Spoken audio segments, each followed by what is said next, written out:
Olá, alunas e alunos do 8º e 9º anos da Cultura Viva. Tudo bem com vocês? Como é que estão? Como é que está aí esse momento aí que ainda estamos passando, né, desse distanciamento social? Tudo bem com vocês? Ainda estão tranquilos? Tomara que sim, espero que sim, tá bom? Esse vídeo de hoje vai ser para a gente falar um pouquinho sobre a história do teatro no Brasil. Tá? Eu sei que o nosso curso não é teórico, né? Não é esse o nosso foco, não é essa a intenção. Nosso curso ele é prático, né? Com jogos teatrais, com exercícios, né? E o meu processo, a minha função com vocês é ser um provocador, de provocar, né, esse desenvolvimento da criatividade, de vocês produzirem, criarem, né, pensarem, enfim, de ser um mediador, né, de mediar esses jogos cênicos, os jogos teatrais, a criação das personagens, das cenas, enfim, que desenvolve em vocês habilidades que são importantes, como eu já falei em algum vídeo anterior aí, para a vida de vocês, né, pessoal, acadêmica, né, estudantil, escolar agora, profissional no futuro, enfim, que é o que faz sentido ter a nossa oficina de teatro na escola. Mas, como estamos nesse período agora, né, distantes, e o teatro, como eu já disse, só se faz com um encontro, eu vou falar um pouquinho sobre a história do teatro, um resuminho, eu coloquei uns tópicos, anotei para vocês aqui, que é importante vocês terem também esse conhecimento, principalmente no caso se algum de vocês aí do 8º ou do 9º ano, forem seguir a carreira artística, caso seja, né, a situação de um de vocês, é importante demais, né, é fundamental que vocês tenham também um pouco de conhecimento teórico, enfim, saber um pouco da história do teatro do nosso país, tá? Eu queria começar dizendo que muitas pessoas, né, receberam informação e acreditam que o teatro no Brasil começou com os jesuítas na catequização dos indígenas, que foi um processo, né, um método que eles encontraram de ser um facilitador, né? Através do teatro ficaria mais fácil de catequizar os indígenas, de contar, né, a história cristã, né, a história de Jesus Cristo, e por aí vai, né? E toda essa questão religiosa. Então, tem essa teoria de que o teatro no Brasil tem isso, com os jesuítas catequizando os indígenas. Mas essa teoria já caiu por terra, a gente já sabe hoje, através de vários pesquisadores, né, historiadores, teatrólogos, artistas em geral, tem teorias, tem estudos, pesquisas que já trouxeram outras informações para a gente de que o teatro no Brasil é mais antigo do que a chegada dos jesuítas, né? Que os nossos povos originários, nossos indígenas, né? Nossa população natural brasileira aqui antes da chegada dos estrangeiros, dos europeus, já praticava o teatro, né?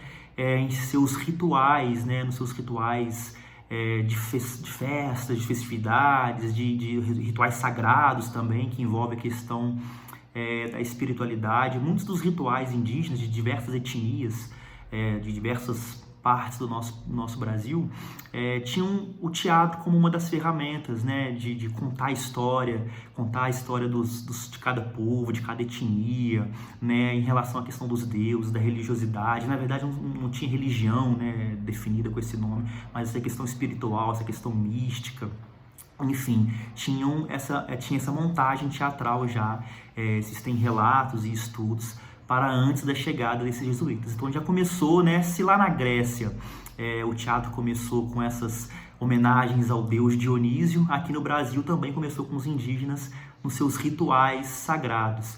E é até legal falar da Grécia, porque a Grécia, no contexto mundial, tem também essa cunha aí de ser o berço do teatro, né, de ser onde o teatro nasceu, e na verdade também isso já caiu por terra, né? Claro que o teatro grego tem um tamanho enorme e muitas coisas foram criadas ali, a gente estuda até hoje, é um teatro muito importante, mas há também estudos, registros de teatro, né, do fazer teatral mais antigos do que a civilização antiga grega, e em diversas regiões também, que não seja na Grécia, né, e na Europa em geral, né? A gente tem registro de teatro em vários países africanos, né, do continente africano, com civilizações mais antigas, né, anteriores à civilização grega na Europa, aqui na nossa América Latina, né, os nossos povos também da civilização antiga da nossa região aqui, e dos nossos indígenas, que eu estava falando com vocês, que também praticavam teatro antes da chegada dos portugueses. Depois a gente teve essa parte que eu já falei, dos jesuítas, né, que de fato aconteceu, eles usavam o teatro como um processo de catequização, enfim, um processo de trazer a cultura europeia para os indígenas. A gente teve também os escravizados, né, que vieram para o Brasil, né, foram pessoas que foram escravizadas, também usavam manifestações teatrais em formas de rituais para suas divindades, tá? Então é legal a gente ter essa informação desses movimentos teatrais mais antigos da história do nosso país. Com a chegada da família real é que a gente começou a ter no país um modelo europeu, né, que seria o mais tradicional que a gente conhece hoje, né?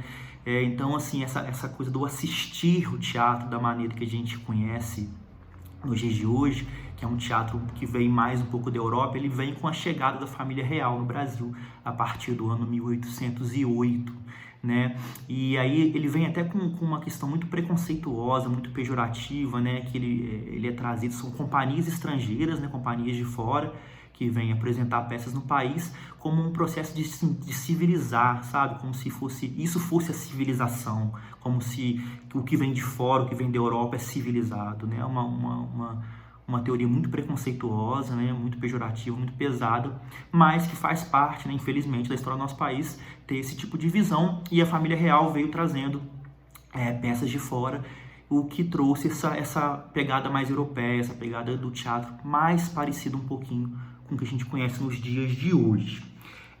Aí, com a formação da República depois, é que a gente começou a ter a formação de atores e espectadores, né, que se criou aqui no Brasil pessoas interessadas em fazer teatro, no fazer teatral, e a formação dos espectadores, né, interessados em assistir, que é a partir desse encontro atores e espectadores que se forma o teatro, e a partir da República só é que a gente começou a ter esse movimento. Que aí a gente tem o primeiro movimento que a gente tem forte no teatro pós a proclamação da República, é o teatro de costumes, né, a comédia de costumes, né, e a gente tem o destaque para os textos do Martins Pena, que tem um destaque grande nessa fase da comédia de costumes. E aí depois a gente tem o teatro de revista, né, que são retrospectivas do ano. O teatro de revista fazia retrospectivas do ano, né, com resumo de fatos importantes, né, com um enredo mais provocativo, mais brincalhão, que é uma fase que marcou também esse teatro pós-república. A gente tem, em 1938, o surgimento do Teatro do Estudante do Brasil, TEB, Teatro do Estudante do Brasil, que aí as peças elas começam a ser decoradas, ensaiadas de uma maneira mais séria. Mais séria eu quero dizer assim, porque até o teatro de revista eram peças que eram mais improvisadas, era uma pegada um pouco mais livre, um pouco mais solta. A partir do Teatro do Estudante no Brasil, começa a se ensaiar, decorar e fazer algo mais formal, se aproximando de algo mais profissional, de um teatro mais voltado para a parte profissional, com ensaios, peças decoradas e tudo mais. E aí a gente entra, isso a gente está falando de um teatro, né, que seria mais antigo, os primeiros movimentos teatrais no Brasil. Depois a gente entra no que as pessoas chamam, os historiadores chamam do teatro moderno brasileiro, que a partir de 1943, por exemplo, uma peça do Nelson Rodrigues, que se chama Vestido de Noiva.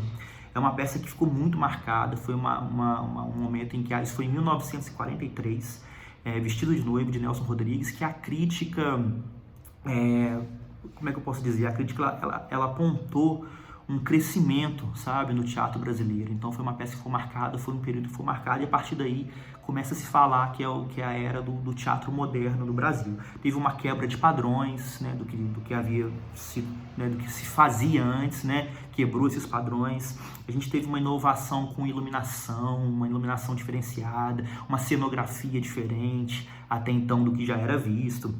A questão da interpretação, né, dos atores e das atrizes que ficavam entre o naturalismo e entre o expressionismo, né, isso era novidade para a época.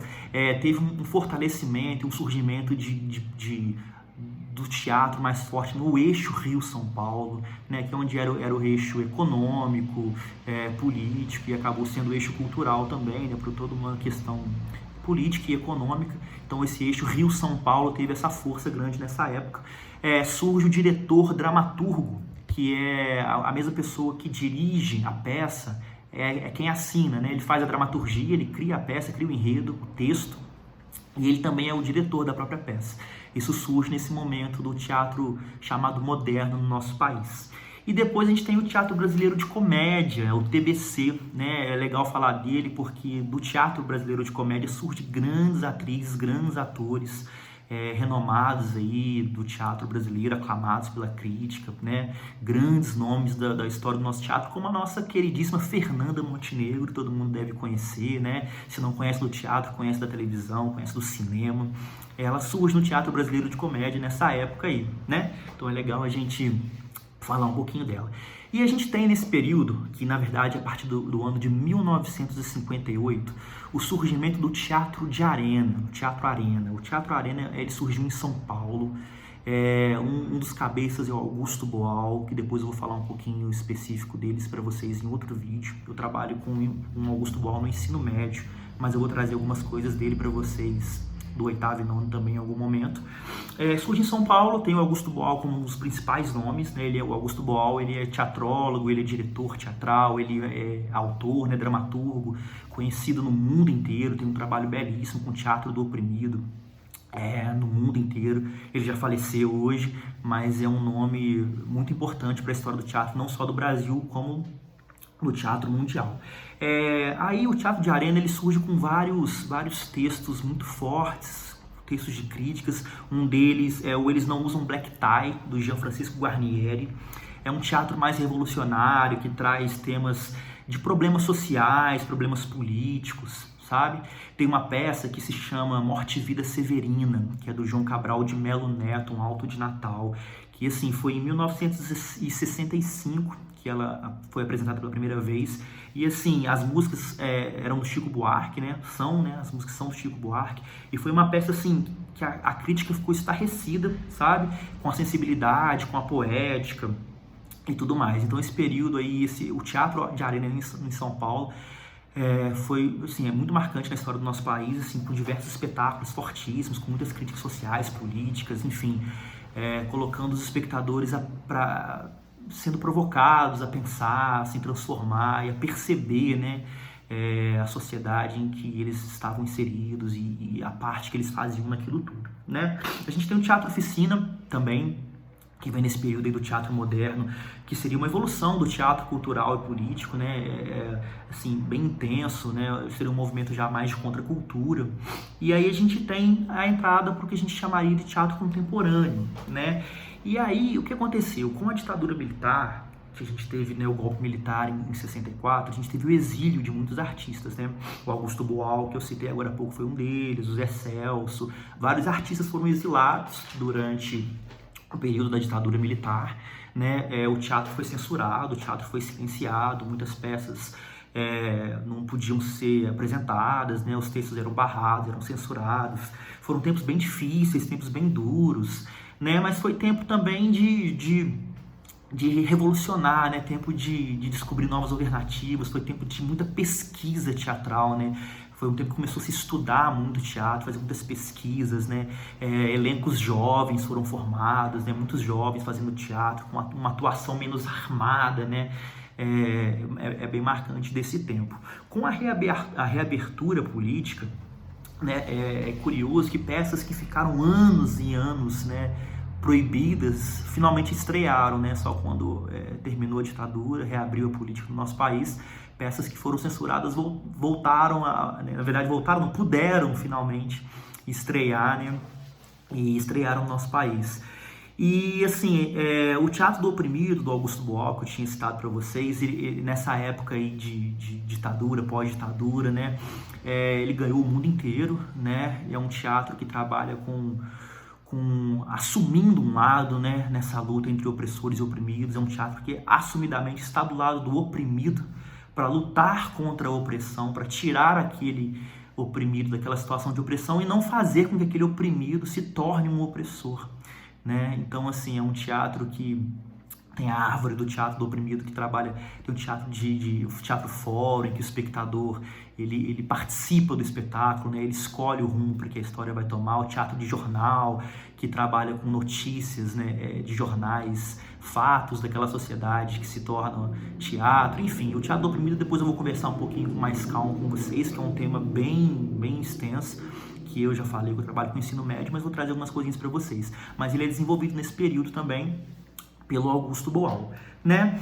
E aí, nos dias de hoje, né, a gente falando de teatro contemporâneo, a gente tem uma coisa muito marcante, que a gente sai desse eixo Rio-São Paulo, né, dessas grandes companhias, e companhias menores, companhias mais periféricas, de cidades pequenas, grupos amadores, vão ganhando força, né? O teatro passa a ser produzido por diversos artistas de diversas regiões do país, né, e grupos de universidade e tudo mais. São peças mais estilizadas, né, menos realistas. Tem o surgimento do ator performer, que não é aquele ator só intérprete, é um ator que cria o jogo cênico, ele cria, ele é um ator meio que dramaturgo, desculpa, ele cria também esse jogo cênico, ele não é só, ele só não interpreta, né? E a gente também tem o surgimento de um diretor, que na verdade nem a nomenclatura diretor, ela até nem é tão usada, porque fala que é um mediador, é um provocador, seria uma figura que provoca nos atores a criação, que media,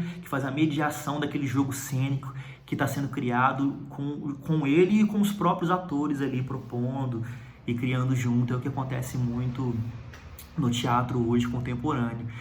Depois eu vou até indicar uma peça para vocês assistirem, que tem nas redes sociais. Eu vou ver se eu consigo encontrar para vocês terem uma noção um pouquinho do que é esse teatro mais estilizado, menos realista, né? Os personagens, eles são construídos e desconstruídos aos olhos do espectador, né? Então, assim, assume-se que é mentira para se emocionar de verdade, sabe? É bem legal, é uma coisa marcante do teatro que a gente está vivendo hoje, fazendo hoje no nosso país. Beleza? Era um videozinho curtinho, só para falar um pouquinho para vocês do resumo da história do teatro no nosso país. Só para vocês terem uma noção por alto, saberem um pouquinho, tá bom? Qualquer dúvida a gente pode se aprofundar mais em algum tema, mais para vocês terem um pouquinho desse conhecimento da história do teatro no nosso país, tá bom? Espero que tenham gostado, até a próxima, um beijinho no coração de todos, muito obrigado, valeu!